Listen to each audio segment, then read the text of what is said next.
ও আল্লাহর দুশ্মন যারা আজকের মাগরিব একটা সেজদাও দিলা না, তুমি আল্লাহর দুশ্মন, তুমি রাসূলের দুশ্মন, তুমি কোরআনের দুশ্মন, তুমি ইসলামের দুশ্মন।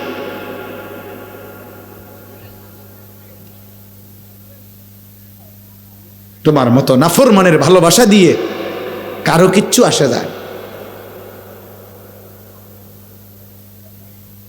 কারো কিচ্ছু আসে যায় না। বক্তার কোনো ফায়দা নাই। আমারে 1 কোটি মানুষ চিনলো, আমার কবরের আযাব মাফ হবে না। আমারে 10 কোটি মানুষ চিনলো, তোমার কবরের আযাব মাফ হবে না। আমার দ্বারা আমারও ফায়দা নাই, আমার জনপ্রিয়তা দ্বারা তোমারও কোনো ফায়দা নেই।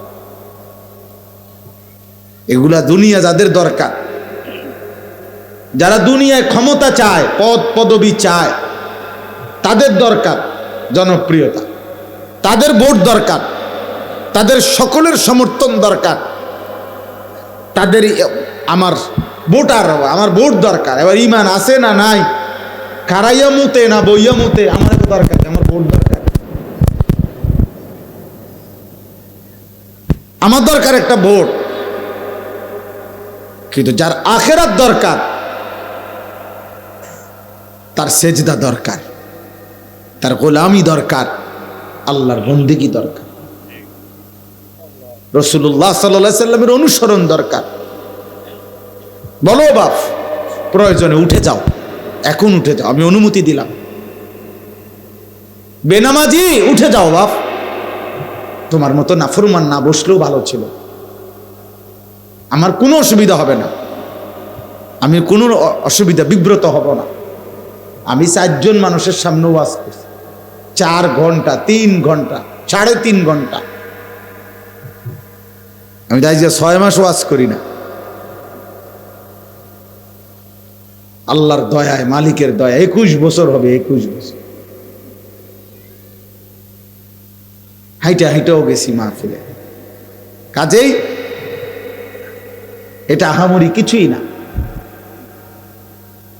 এই হুলস্থুল, এই কেন নামাজ পড়লা না? তুমি জানো তুমি আসবা মাহফিলে, তুমি জানো আজকে তোমার মনে ইচ্ছা আছে ওয়াজ শুনবা, তো মালিককে সেজদা দিলা না কেন? আল্লাহকে সেজদা দিলা না কেন? আল্লাহকে সেজদা না দিয়ে একজন বক্তার কথা শুনবার জন্য দৌড়ে আসলাম, কি লাভ হলো? ছবি উঠে আমার লগে, তো দাঁড়াও আমি আসি তোমাদের কাছে, ছবি উঠাও, একটা ছবি উঠাও, একটা ছবি উঠাও, এরপরে দাও ফেসবুকে। বিবেকবান মানুষ বলবে তুই কি হুজুরের মতো না হুজুর তোর মতো?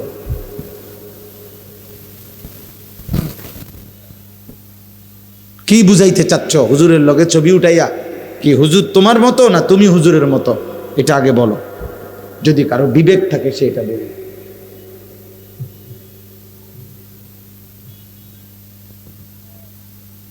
যদি ইনসাফ থাকে এটা বল। অতএব দোস্ত আমার, বাবা আমার, প্রিয় সন্তান, ঠিক করলা না, ঠিক করলা না। সব গাদ্দারির শেষ আছে। এই পৃথিবীর তোমার চাইতে বড় অহংকারী, মুতাকাব্বির, তোমার চাইতে বড় ক্ষমতাধর, তোমার চাইতে বড় বাহাদুর, তোমার চাইতে বড় অহংকারী বারবার আল্লাহকে বৃদ্ধাঙ্গুলি দেখাইছে। সকালে একবার রব ডাকছে হাইয়া আলাস সালাহ, বুড়া আঙ্গুল। দুপুরে একবার হাইয়া আলাস সালাহ, বুড়া আঙ্গুল। আসরে একবার, বিকালে একবার, সন্ধ্যায় একবার, রাতে। প্রতিবার নাফরমান বলছে না না যাব না, নামাজ যাব না, যাব না, যাব না। আল্লাহ বলছে আও না বান্দা, এটা কামিয়াবির রাস্তা। এই সেজদার মধ্যে শুধু সেজদা না, সফলতা, কামিয়াবি, কামিয়াবি আছে এখানে, সফলতা আছে এখানে, দুনিয়া আখিরাতের সব প্রয়োজন পূরণ হবে এখানে। নাফরমান বান্দা বলে না আমার লাগবে না। আল্লাহ আমার বন্ধু যে আমার 1 কাপ চা খাওয়ায়, আমি তার প্রতি কৃতজ্ঞ। যে আমার একটা বন রুটি খাওয়ায়, আমি তার সাথে 3 ঘন্টা হাঁটতে রাজি। যে আমাকে এত বড় সৃষ্টি দিয়ে লালন পালন করে, আমি তাকে একটা সেজদা দিতে রাজি না। তোর চাইতে নিকৃষ্ট বেয়াদব আর কেউ নাই না, তোর চাইতে বড় গাদ্দার আর কেউ নাই। গাদ্দার বেটা তুই, গাদ্দার বেটা। 10 টাকার বনরুটি খাবাইলে তো মানুষ তার সাথে কিছুক্ষণ চলে, যে লোকটা আমার একটা বন আর 1 কাপ চা খাওয়াইছে। 1 সপ্তাহ পরে যদি ডাক দেয়, চল দোস্ত কদ্দুর হাইটা আসি, ও বলবে মাত্র 1 সপ্তাহ আগে আমারে একটা বন আর একটা চা খাওয়াইছে, আজগা কেমনে মুখের উপরে মানা করি, আচ্ছা যাই হইব যাই কদ্দুর। 10 টাকার কৃতজ্ঞতা যদি হয় এতটুকু, এত বড় সৃষ্টি জগৎ দিয়ে যিনি আমাদেরকে লালন পালন করছেন, তার কোনো কৃতজ্ঞতা নাই?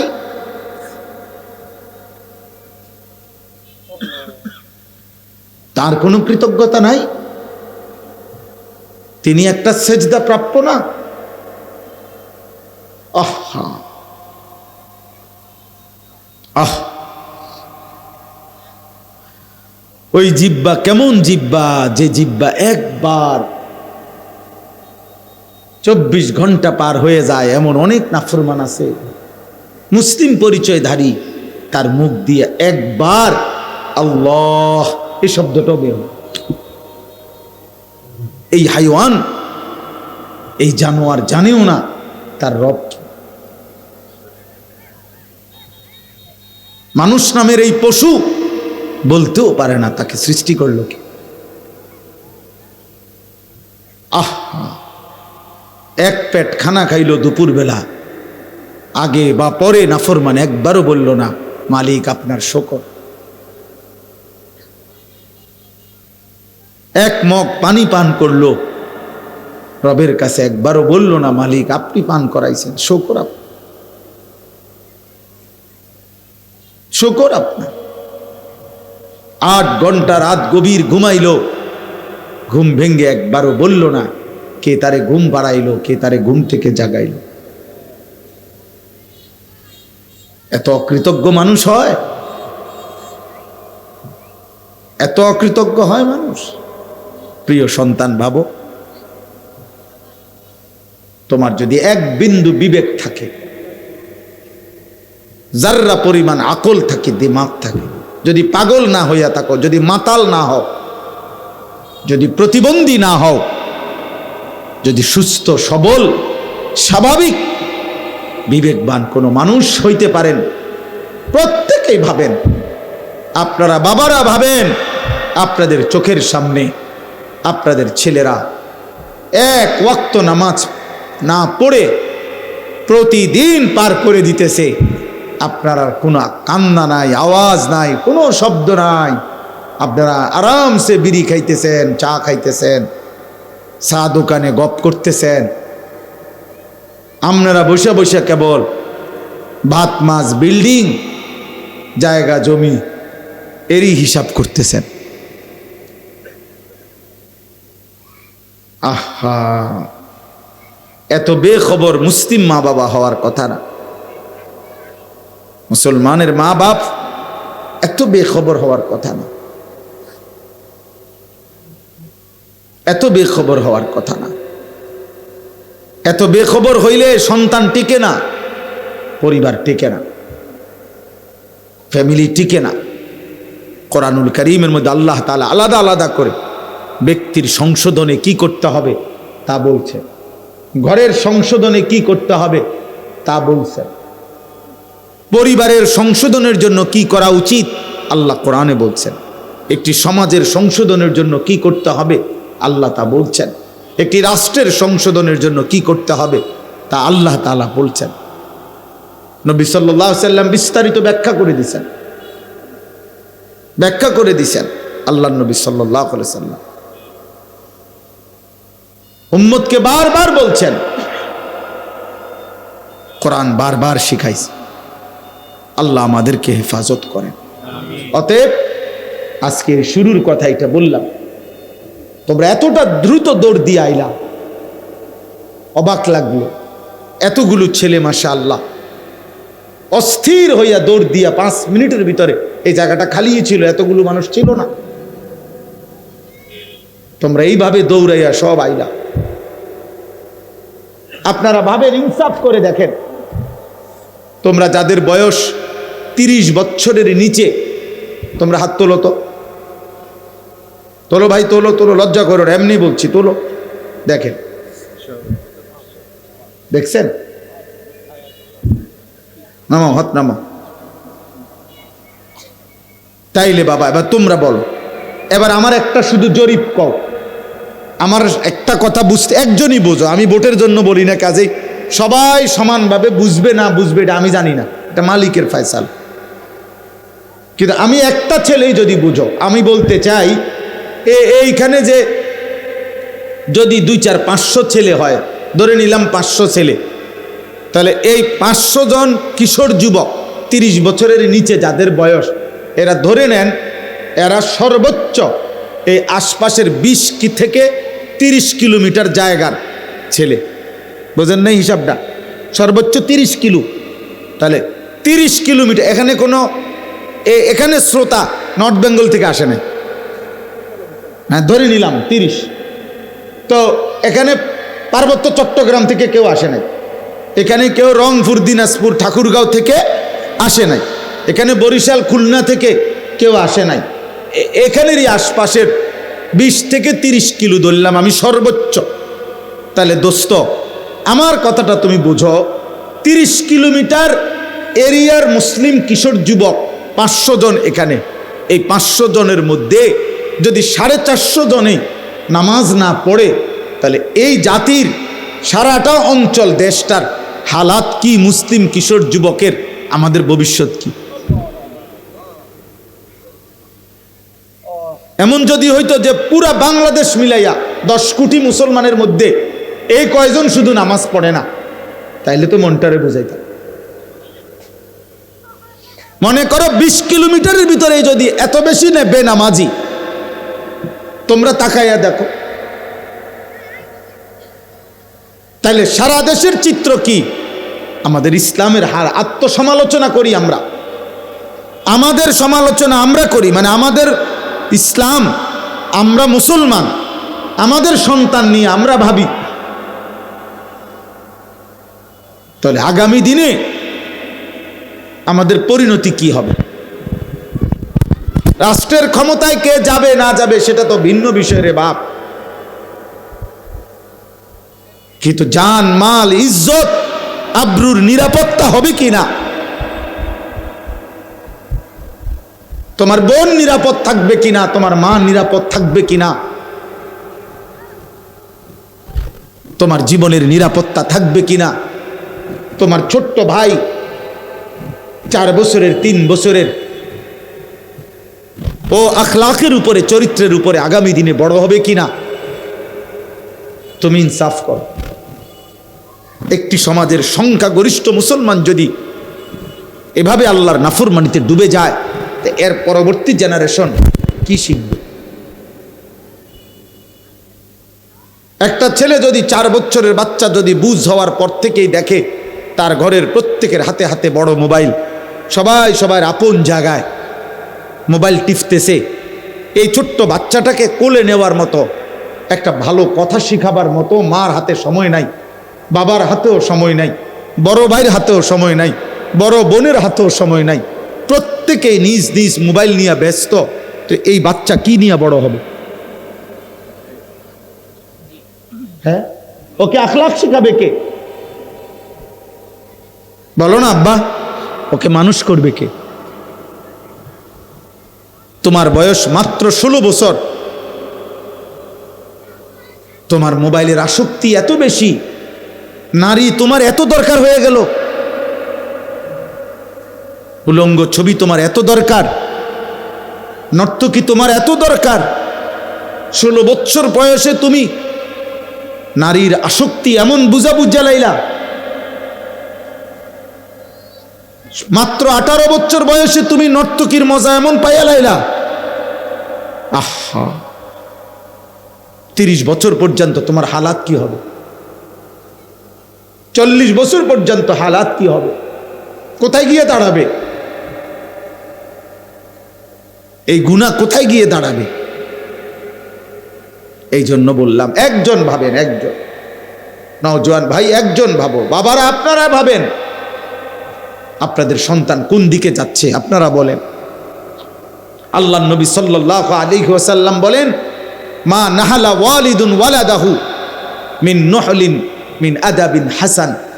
কোন পিতা মাতা, বিশেষ করে কোন বাবা তার সন্তানের জন্য যা রেখে যায়, নবী বলছে সর্বোত্তম যেই হাদিয়া উপঢৌকন রেখে গেল তা হলো আদাবুন হাসান, উত্তম আখলাক, উত্তম চরিত্র। সন্তানের উত্তম আদব আখলাক যে বাবা গড়ে গেল, সেই বাবাই তার সন্তানের জন্য সর্বশ্রেষ্ঠ হাদিয়া উপঢৌকন দিয়ে গেল। রাসূলুল্লাহ সাল্লাল্লাহু আলাইহি সাল্লাম বলছেন, আল্লাহর নবী বলছেন হুসনে আখলাক। রাসূলুল্লাহ সাল্লাল্লাহু আলাইহি সাল্লামের একজন সাহাবী একদিন নবীজিকে জিজ্ঞেস করছে সামনে দাঁড়াইয়া, ইয়া রাসূলুল্লাহ, ঈমানের পরে সর্বশ্রেষ্ঠ সম্পদ কি? নবীজি বলছে হুসনে আখলাক, উত্তম চরিত্র। ওই সাহাবী ডান দিকে দাঁড়াইয়া আবার জিজ্ঞেস করছি, ইয়া রাসূলুল্লাহ, ঈমানের পরে সর্বশ্রেষ্ঠ নিয়ামত কি? নবীজি আবার বলছে হুসনে আখলাক, উত্তম চরিত্র। এই সাহাবী আবার বাম দিকে গিয়া আবার জিজ্ঞেস করছে, ইয়া রাসূলুল্লাহ, ঈমানের পরে সর্বশ্রেষ্ঠ সম্পদ কি? নবীজি বলছেন হুসনে আখলাক। এই সাহাবী আবার পিছন দিকে দাঁড়াইয়া আবার জিজ্ঞেস করছেন, ইয়া রাসূলুল্লাহ, ঈমানের পরে সর্বশ্রেষ্ঠ সম্পদ কি? আল্লাহর নবী বললেন, সাহাবী, তুমি কি বুঝতেছো না? উত্তম আখলাক, উত্তম আখলাক, উত্তম আখলাক, উত্তম আখলাক। তুমি যদি 1000 বারো বলো, আমি মুহাম্মদ 1000 বারই বলবো।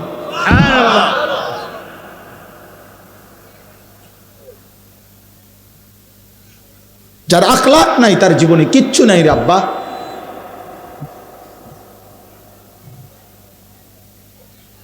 তুমি বুঝো না, পৃথিবীর কেউ বুঝে না। না,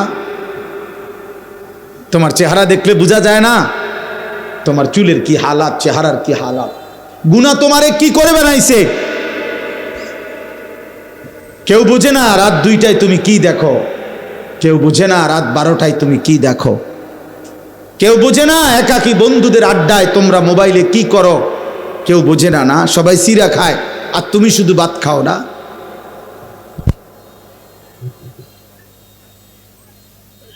তুমি শুধু চালাক এই পৃথিবীতে, না, আর বাকি সব বোকা।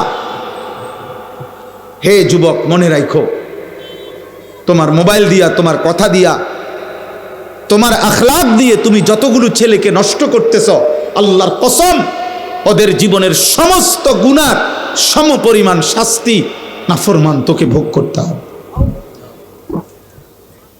তোর মোবাইল থেকে যত ছেলে উলঙ্গ ছবি আর বেহায়া ছবি দেখছে, যতজনকে নষ্ট করার পিছনে তোমার অবদান ছিল, খোদার কসম, আল্লাহ ওয়াদা দিছে, লাহুম আযাবুন আলীমুন ফিদ দুনিয়া ওয়াল আখিরাহ। আমি আল্লাহ এমন নাফরমান যে অশ্লীলতা ছড়িয়ে দিল, বেহায়াপনা ছড়িয়ে দিল, অসভ্যতা ছড়িয়ে দিল, আমি তাকে দুনিয়াতেও আযাব দেব, আখিরাতেও আযাব দেব। আমি তোকে অপমান করব, আমি তোর বংশে পর্যন্ত অপমান করব। এজন্য কোনো নাফরমান পাপী আর কোনো দিন মানুষ নামে পৃথিবীতে উচ্চারিত হয় না। বা পরে আজীবন মানুষ পাপের নামে ডাকে। কোনো সুদখোরকে মানুষ আর মানুষ নামে ডাকে না, এরপরে তাকে আজীবন মানুষ সুদখোর বলে। কোনো নেশাখোরকে মানুষ আর মানুষ নামে ডাকে না, বলে সুদ নেশাখোর, মদখোর, গাঁজাখোর, বাবাখোর। কোনো জুয়ারিকে মানুষ আর মানুষ নামে ডাকে না, বলে ও একটা জুয়ারি, ও একটা জুয়ারি। কোনো জেনাকার ব্যভিচারীকে মানুষ আর মানুষ নামে ডাকে না, একটা চরিত্রহীন, একটা লম্পট, একটা জেনাকার, একটা ব্যভিচারী, একটা অসৎ, এই ছাড়া অন্য নামে বলে না। তোমার কপালে এটাই জুটবে। অন্ধকারের গুনাহ, আল্লাহর নবী বলছে, উম্মত, তোমার রাত্রি গভীরের একাকী গুনাহ, অন্ধকারের, খোদার কসম নবী বলছে, দিনের আলোতে আল্লাহ তোমার চেহারায় ভাসায় দিব। ইউরাফুল মুজরিমুনা বিসীমাহুম, কোরআনে আল্লাহ বলছে প্রত্যেক পাপীকে চেনা যাবে তার গুনার চিহ্ন দেখে। গুনাই বলে দিবে, গুনাই বলে দিবে, গুনাই বলে দিবে। এক বেলা নামাজ পড়তে মন চায় না, কারণটা কি বোঝো না? গুনাহ। মসজিদে তোমার আজান হয়, তোমার কলিজার মধ্যে একটু নড়েও না, কারণটা কি? তুমি আস্তে, আজান হইছে, মুসল্লি মসজিদে ঢোকে, তুমি আস্তে এক সাইডে চলে গেলা।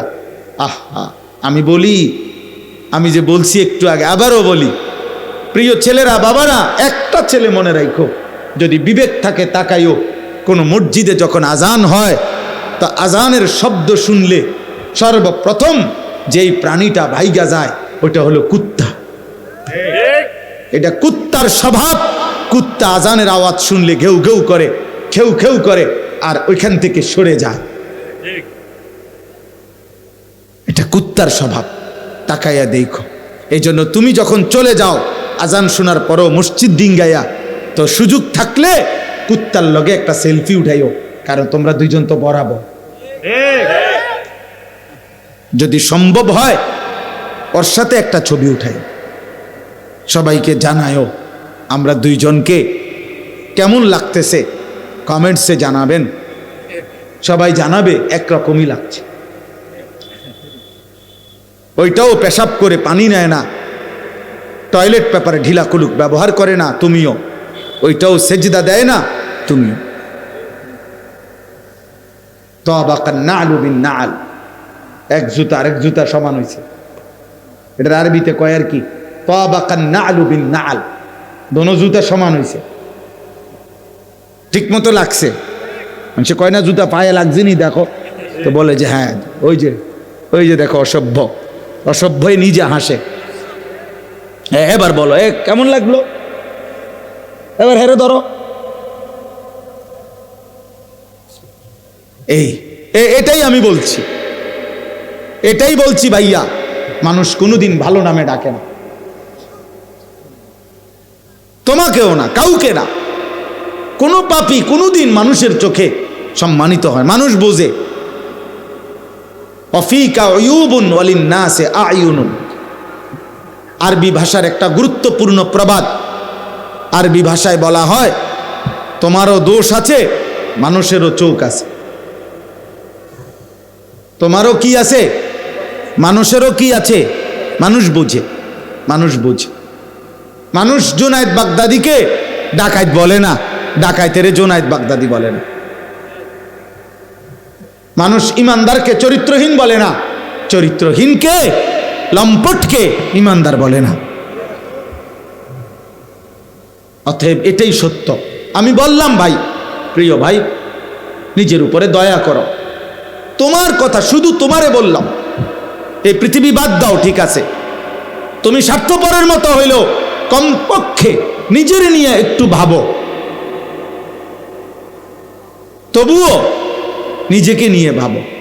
মহান আল্লাহ পাক রব্বুল আলামিন আমাদেরকে বারবার এটা বলছেন, বান্দা, আমি সূরা ফাতিহার প্রথম 4টা আয়াত পড়ছি, এই উদ্দেশ্যে বুঝাইতে চাইছি, লম্বা ব্যাখ্যা না, শুধু এই ছোট্ট কথাটাই বলতে চাইছি যে আল্লাহ তাআলা আমাদেরকে শুরুতে বলছে সূরা ফাতিহা, প্রতিনিয়ত বলছে, প্রতিদিন আমাদের জবান দিয়া, সেই সকাল, ফজর, জোহর, আসর, মাগরিব, এশা, প্রত্যেক রাকাতে আল্লাহ আমাদের মুখ দিয়া উচ্চারণ করায় আলহামদুলিল্লাহ সূরাটা, এতবার বলায়, এতবার এতবার এতবার এতবার, যেন বান্দা 1 মিনিটের জন্য ভুলে না যাও। ভুললে বিপদ আছে রে বান্দা। এই জন্য আল্লাহ বলছে, সকালে বলো আলহামদুলিল্লাহ, দুপুরেও বলো, বিকালেও বলো, সন্ধ্যায়ও বলো, রাতেও বলো, আউয়াবিন পড়লেও বলো, এশরাক পড়লেও বলো, চাষ্ট পড়লেও বলো, তাহাজ্জুদ পড়লেও বলো, 5 ওয়াক্ত নামাজ পড়লেও বলো, যত নফল পড়বা আলহামদুলিল্লাহ পড়ো, যত সুন্নত পড়বা আলহামদুলিল্লাহ পড়ো, ওয়াজিব নামাজ পড়বা আলহামদুলিল্লাহ পড়ো, ফরজ নামাজ পড়বা আলহামদুলিল্লাহ পড়ো। বান্দা ভুইলো না, এটা তোমার খুব দরকার, খুব দরকার, খুব দরকার, খুব দরকার, বারবার দরকার, মনে রাখা দরকার, ভুলে না যাওয়া দরকার। কি কি বলতে চাইছে আল্লাহ প্রথম 3 আয়াতে আমাদের কাছে সংক্ষেপে আল্লাহ তাআলা একটা ভারসাম্যপূর্ণ কথা বলছে। আলহামদুলিল্লাহি রাব্বিল আলামিন। আল্লাহ বলছে বান্দা সমস্ত প্রশংসা আল্লাহর জন্য। কেন আল্লাহর জন্য সব প্রশংসা? আল্লাহ বলেন সব যে আমার, কথা বলে না, সব কার? এই কায়নাতে যেখানে যত আয়োজন, সব হাসি, সব ভালোবাসা, সব সুন্দর, সব কিছু আমার। তো আমার প্রশংসাটা তো কার হবে বান্দা বলো? আলহামদুলিল্লাহ, আলহামদুলিল্লাহ, আল্লাহর প্রশংসা। আল্লাহ বলেন রব্বিল আলামিন, আমি শুধু এই সৃষ্টি জগতের সৃষ্টিকর্তা না, বরং আমি এই জগতের সব কিছুর রব, পালন কর্তা। এই আজানের জবাব দেন, একটা আজানের জবাব দিলে উঠেন না, উঠেন না, নামাজের সময় দেওয়া হবে, এই 2-4 মিনিটের সময়। আল্লাহু আকবার, আল্লাহু আকবার, আল্লাহু আকবার, আল্লাহু আকবার। কয়টায় জামাত? 7টায়। নামাজ কয়টায়? 7টায়।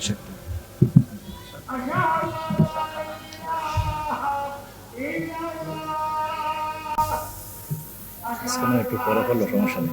মসজিদ ইমাম কে? আমি আচ্ছা, অসুবিধা, পরে করলো সমস্যা ঠিক আছে। নামাজে তো পরে কোনো অসুবিধা নেই, আর একটু হাত কালেকশন।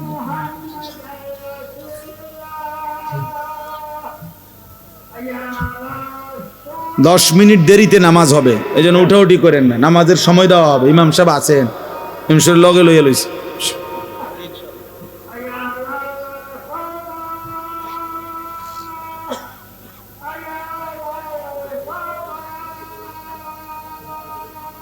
লা হাওলা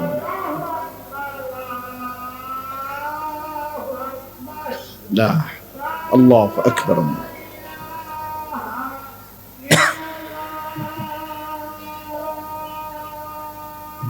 لا إله إلا الله. اللهم صل على محمد النبي الأمي وآله وسلم تسليما. اللهم رب هذه الدعوة التامة وسيلة والفضيلة والعزو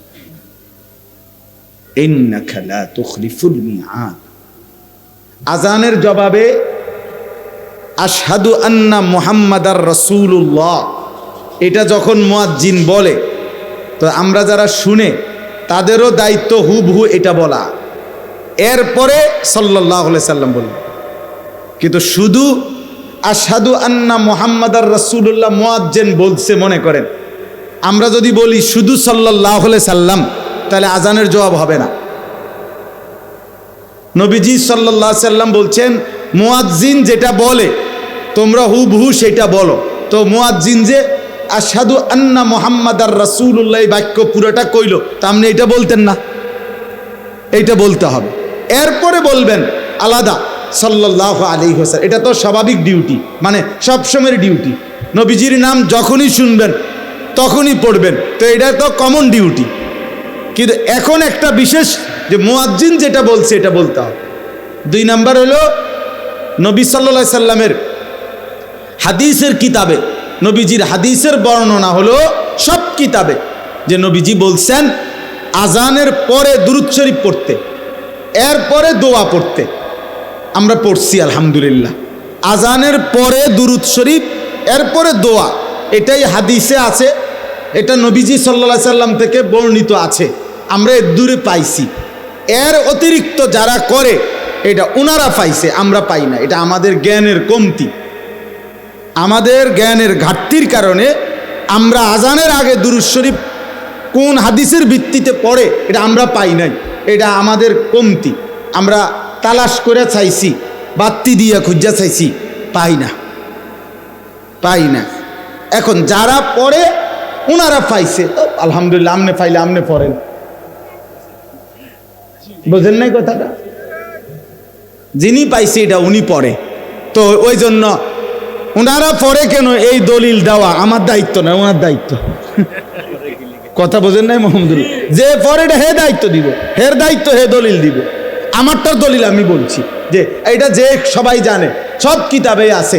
নবীজি সাল্লাল্লাহু আলাইহি সাল্লাম বলছেন আজানের পরে তোমরা দুরূদ শরীফ পড়ো, অতঃপর আমার উপরে কি পড়ো? এই দোয়া এটা পড়ো। আল্লাহ আমাদেরকে বুঝার তৌফিক দান করেন। তো আমি বলতেছিলাম, আমি শেষ করে দিচ্ছি। আল্লাহ, আমরা 7:10 ইনশাআল্লাহ বা 15-তে আমরা নামাজ পড়বো ইনশাআল্লাহ, অজুর সময় দেওয়া হবে। তাইলে আল্লাহ তাআলা বললেন, বান্দা আলহামদুলিল্লাহি রব্বিল আলামিন, আমি শুধু সৃষ্টিকর্তা না, বরং আমি রব। আমি আল্লাহ কি? রব। রব রব মানে কি? পালন কর্তা। পালন কর্তা মানে কি? এই রবের অর্থ যেই পালন কর্তা, 1 মিনিট শুধু বুঝেন। আল্লাহ তাআলা বলছেন রব মানে কি? তাফসীরে আছে তাবলীগুশ শাইই ইলা কামালিহি শাইআন ফাশাইআন, কোন জিনিসকে তার অনস্তিত্ব থেকে অস্তিত্বে এনে এরপরে প্রথম সেকেন্ড থেকে পূর্ণতার শেষ পর্যন্ত প্রতি ঘন্টা, প্রতি মিনিট, প্রতি সেকেন্ড, প্রতি মুহূর্ত যিনি যখন যা প্রয়োজন, ওই সৃষ্টি বুঝুক বা না বুঝুক, জানুক বা না জানুক, তিনি নিজ থেকে সরবরাহ করে যাচ্ছেন প্রতি মুহূর্তে, প্রতি সেকেন্ডে, প্রতি ক্ষণে। তিনি রব, আর তিনি শুধুই আল্লাহ। এমন সত্তা আর কেউ হইতে পারে না। এবার বলেন তো, আমরা যখন এই পৃথিবীতে আমাদেরকে অস্তিত্বে, আমরা ছিলাম না, আমাদেরকে পৃথিবীর অস্তিত্বে আনছেন কে? আল্লাহ। আল্লাহ। এবার আল্লাহ আমাদেরকে মায়ের পেট থেকে বের করার পর আমাদের খাদ্য পানি সব কিছুর প্রয়োজনীয় পৌঁছানোর দায়িত্ব নিছেন কত বছর বয়সে? 4 বছর বয়সে, 2 বছর বয়সে। কখন থেকে? সৃষ্টির প্রথম মুহূর্ত থেকে। প্রথম মুহূর্ত। আল্লাহ এই দায়িত্ব ছেড়ে দিবেন কোন বছর? 40 বছর পরে, 35 বছর পরে। সুবহানাল্লাহ। আমার মৃত্যুর সেকেন্ড পর্যন্ত এবং মৃত্যুর পরেও তিনি কখনোই তার বান্দাকে ছেড়ে দেবেন না, ছেড়ে দেবেন না। এই জন্য আল্লাহ বলেন, আমি এমন রব, যে রব তুমি জানো না কখন কি লাগবে, আমি পৌঁছাচ্ছি। তুমি ঘুমায় গেছো, তোমার বাড়ির একটা বদনা বাথরুমের, এটা পর্যন্ত তুমি বাথরুমের ভিতরে লাগাইয়া সিটকারি লাগাইয়া দিছ, যাতে বদনা কেউ চুরি না করে। আল্লাহ বলে, বান্দা 30 শতক জমির মধ্যে যে ফসল ফলাইলা, সাইডে দিয়ে কোনো বাউন্ডারি ওয়াল দিলা না, উপরে কোনো চালও দিলা না, দরজাও দিলা না, সিটকারিও লাগাইলা না, তালাও দিলা না, এত বড় বিস্তীর্ণ ক্ষেত কার কাছে রাইখা গেলা? আল্লাহ বলে, ঠিক আছে বান্দা, তুমি ঘুমাও, তোমার ফসল আমি রব্বুল আলামিন পরিমিত মাত্রায় আমি আল্লাহ সবুজ গাছ বানাবো, হলুদ করব, পাকায়া ফেলবো, ধান ছড়া বের করে দেব, সব ইন্তজাম আমি করে দেব তোমার জন্য। আমি তোমার রব, আমি তোমার রব। তুমি ডাকলেও আমি তোমাকে দেব, তুমি না ডাকলেও আমি তোমাকে দেব। তুমি আমারে সেজদা করলেও আমি তোমাকে খাওয়াবো, সেজদা না করলেও খাওয়াবো। আমার গোলামি করলেও আমি মুখে খাবার তুলে দেব বান্দা, আমার গোলামি না করলেও খাবার তুলে দেব আমি। তুমি জানো না বান্দা, তোমার খাবারের 1 লোকমা, এই 1 লোকমা খাবার তোমার মুখে পৌঁছাইতে গিয়ে আমি আল্লাহ আমার এই পুরা সৃষ্টি জগৎটাকে ব্যবহার করতেছি। আসমান যদি 1 অংশ কম হইতো, তাইলে এই পৃথিবীর আকাশ ঠিক থাকতো না। জমিনের 1 পাশ যদি না থাকতো, তাইলে এই পৃথিবীর ঠিক থাকতো না। সূর্য যদি একদিন উঠা বন্ধ থাকতো, তো তোমার জীবনের কোনো আয়োজন স্বাভাবিক হতো না। যদি চাঁদ উঠা বন্ধ হতো, তো পৃথিবীর কোনো আয়োজন স্বাভাবিক থাকতো না। আমি যদি রাত আর দিন না বানাইতাম, তাইলে জগৎ সংসার চলতো না। আমি যদি আলো আর অন্ধকার না বানাইতাম, তো জগৎ সংসার চলতো না। বান্দা, আমি এই সব কিছুর ইন্তজাম করে আমি আল্লাহ তোমার একটা প্রয়োজন আমি পূরণ করছি। সেই আমি যদি একটা সেজদা না পাই, আমি যদি একটা গোলামি না পাই, এর চাইতে বড় অকৃতজ্ঞতা আর কি হতে পারে? আর কি হইতে পারে? আব্বা, সারে দুনিয়া তেরে লিয়ে তু সিরফ মেরে লিয়ে। আল্লাহ বলছে বান্দা তাম দুনিয়া তোমার জন্য, তুমি শুধুই আমার জন্য, আমার জন্য। আমি তোমার কাছে একটা সেজদা চাই, আমি তোমার একটা শুকরের বাক্য চাই, আমি তোমার জবান দিয়ে শুনতে চাই যে তুমি বলবা আলহামদুলিল্লাহ।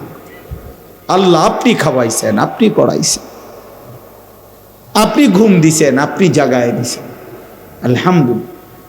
আলহামদুলিল্লাহিল্লাযী আহইয়ানা বা'দা মা আমাতানা গুফরানাকা আলহামদুলিল্লাহিল্লাযী। আল্লাহ পায়খানাও যদি জমে থাকতো পেটে আমি বাঁচতে পারতাম না, পেশাব যদি আটকায় যায় মাওলা আমি বাঁচব না। আপনি আমার পেশাব, আপনি আমার পায়খানা পরিমিত মাত্রায় আমার শরীর থেকে বের করে দিয়েছেন, আলহামদুলিল্লাহ। আপনার শুকর মাওলা। আলহামদুলিল্লাহ জীবন এমন এক শব্দ বাবা, যে শব্দ মানুষের জীবন বদলে দেয়, প্রতি মুহূর্তে আল্লাহর দিকে ফিরাইয়া দেয়। এই জন্য আল্লাহ বলছে বান্দা আমি গোটা সৃষ্টি জগৎ লালন পালন করি, তোমাকেও লালন পালন করি, অতএব সব প্রশংসা প্রাপ্য কে? আল্লাহ। এবার আল্লাহ বলেন আর রহমানির রাহিম। আমি কারো চাপে পড়ে, কারো বাধ্য হয়ে, নিরুপায় হয়ে, কারো ভয়ে, কারো ক্ষমতার ডরে আমি আল্লাহ রিজিক দিচ্ছি না, লালন পালন করছি না, বরং আমি রহমান, আমি দয়ালু, আমি দয়ার সাগর, মহাসাগর, আমি পরম করুণাময়, আমি মেহেরবান। এই দয়ার কারণে, মায়ার কারণে আমার গোটা সৃষ্টি আমারে ডাকলো খাওয়াই, না ডাকলো খাওয়াই, সেজদা দিলেও দেই, না দিলেও দিই। এবার আল্লাহকে যদি বলেন আল্লাহ, এবার আল্লাহ বলে মালিক ইয়াউমিদ্দিন। এ ভাই শেষ কথা শুনেন, আল্লাহ বলে বান্দা তবে দুনিয়া তো আমি দয়া মায়া করে ডাকলেও দেই, না ডাকলেও দেই, কিন্তু এই কথা মনে করে তুমি ভেবো না আমি এভাবেই ছেড়ে দেব, আমি খুব দয়া দেখাচ্ছি বলে তুমি মনে করো না আমি আল্লাহ আর কিছু বলবো না। না, আল্লাহ ভারসাম্য করে দিছে, ব্যালেন্স করে দিছে। মালিক ইয়াউমিদ্দিন, আমি কিন্তু সাথে সাথে বিচার দিনের মালিক, আমি কিন্তু বাদশাহ, আমি কিন্তু রাজাধিরাজ, আমি কিন্তু সবচেয়ে ক্ষমতাধর। আমি দুনিয়ার জমিনে দয়া করে যত কিছু দিছি এই সব কিছুর একটা একটা বিন্দু, একটা নিঃশ্বাস, একটা চোখের পলক আমি হিসাব নেব, হিসাব। আজ সব দিলাম, সেদিন সব হিসাব নেব। কাজে এদিক সেদিক ঘুরা কুলাই তারতা না তুমি আমার সাথে, আমি নিয়ে আসবো তোমাকে হিসাব নিয়ে। মালিক ইয়াউমিদ্দিন, এই যে ভারসাম্য, সব দিলাম নাও, তবে আবার ফেরত নেব, আবার হিসাব নেব। এখন সব দিলাম, যাও। এই জন্য শেষ কথা হইল আল্লাহ আমাদেরকে এটা শিখাইছে বান্দা, যেহেতু তুমি বুঝো যে আমি সব দিছি দেব, কিন্তু আমি কিন্তু সব হিসাবও নেব। যিনি বাদশাহ তিনি পুরস্কার যেমন দেন তিনি শাস্তিও দেয় না? হ্যাঁ, আমি মালিক, আমি মালিক, আমি বাদশাহ, আমি রাজাধিরাজ, আমি বিচার দিনের মালিক। আমি যেমন পুরস্কারও দেব তেমন শাস্তিও দেব। অতএব শেষ কথা হলো আল্লাহ বলে বান্দা অতএব যদি এটা বুঝে থাকো তাহলে তুমি বিবেক দিয়ে এটা বুঝে নাও, ইয়্যাকা না'বুদু ওয়া ইয়্যাকা নাস্তাঈন। অতএব তোমার উচিত দিল থেকে আল্লাহকে কথা বলা যে আল্লাহ যেহেতু আপনি আমাকে সব দিয়েছেন, এই হিসাবেই আপনি আমার কৃতজ্ঞতা পাওয়ার উপযুক্ত। আবার সাথে সাথে এই ভয়ও দেখাইছেন যে আপনি হিসাব নিবেন, কাজে এই হিসাবেও আমি উল্টা পাল্টা করা ঠিক হবে না। অতএব আমি মেনে নিচ্ছি, আমি আপনার গোলামি করব।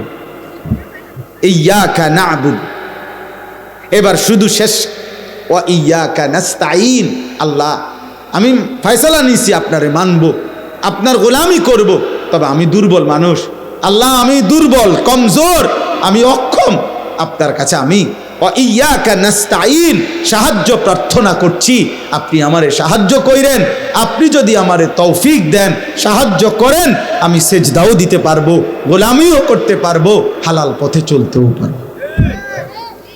আল্লাহ বলছে আচ্ছা ঠিক আছে। বলি আব্দি মা সাআলা, পরিষ্কার হাদিসে আছে কোন বান্দা যখন দিল থেকে সূরা ফাতিহা পড়ে আল্লাহ প্রত্যেক আয়াতের জবাব দেয়।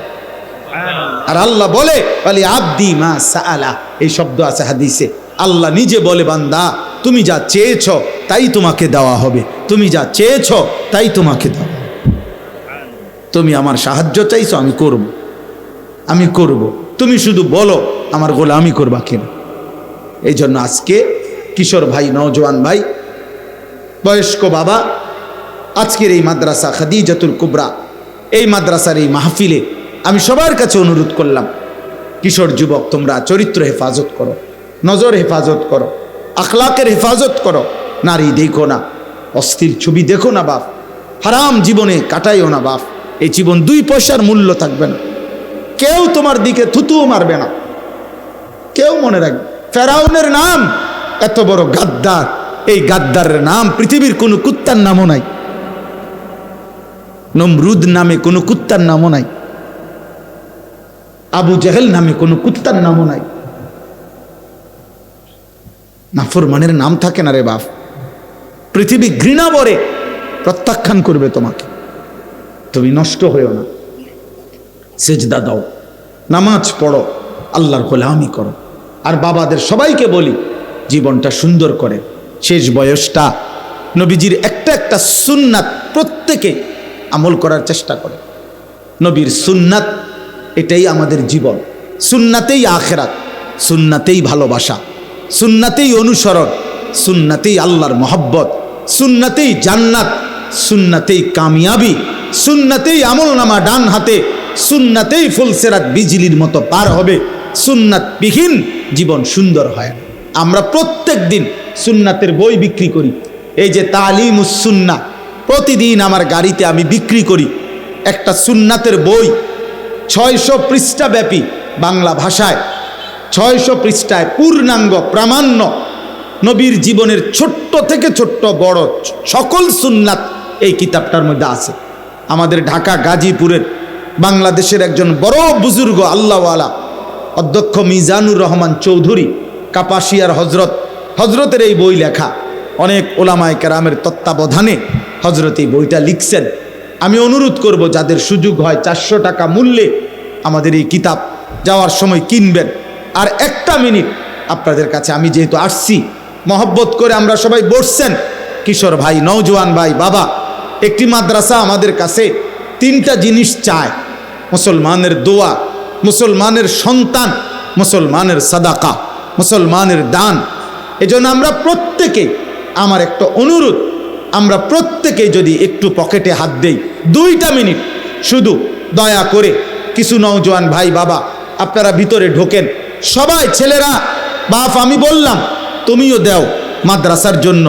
আমার শায়েখ আল্লামা মুফতি মুশতাকুন নবী কাসিমি হুজুর সবসময় বলে যে যেই কোনোখানে যেখানেই ভালো কাজ, হুজুর আম করে বলে ওইখানেই কিছু না কিছু দিয়ে শরীক থাকবেন। হাসরের ময়দানে এরকম 1000 জায়গার নেকি দিয়া আপনি খুশি হয়ে যাবেন। এজন্য দয়া করে প্রত্যেকেই এই মাদ্রাসার জন্য নিজ মহব্বতে কিছু দান করেন, আল্লাহ বরকত দেবেন। 100 টাকাই দেন, 500 টাকাই দেন, 1000 টাকাই দেন, 2000 টাকাই দেন, 50 টাকাই দেন। ছেলেরা, বাপ, থাকলে দিও, ফিরাইয়া দিও না। তুমি পকেটে হাত দাও, দেখো যদি থাকে তো দাও, আল্লাহ বরকত দিবে। দান সাদাকার উসিলায় আল্লাহ তোমারে নামাজি বানাবে, আখলাতওয়ালা বানাবে। আল্লাহ আমাদের উঠেন না, সবাই দিয়া ওঠেন, দ্রুত দ্রুত দ্রুত যাও ভাই, ওকে জায়গা করে দেন। ছেলেরা, বাপ, তোমরাও দাও, নওজোয়ান ভাই তোমরাও দাও।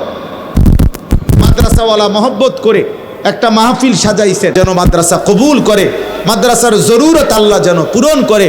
যে ছাত্রীরা, বোনেরা পড়ছে, আল্লাহ তাদেরকে যেন মা ফাতেমা, রাবেয়া, বসরিয়ার মতো বানিয়ে দেয়। মাদ্রাসার সাথে যার যত ভালোবাসা, আল্লাহ যেন সবাইকে কবুল করে নেয়।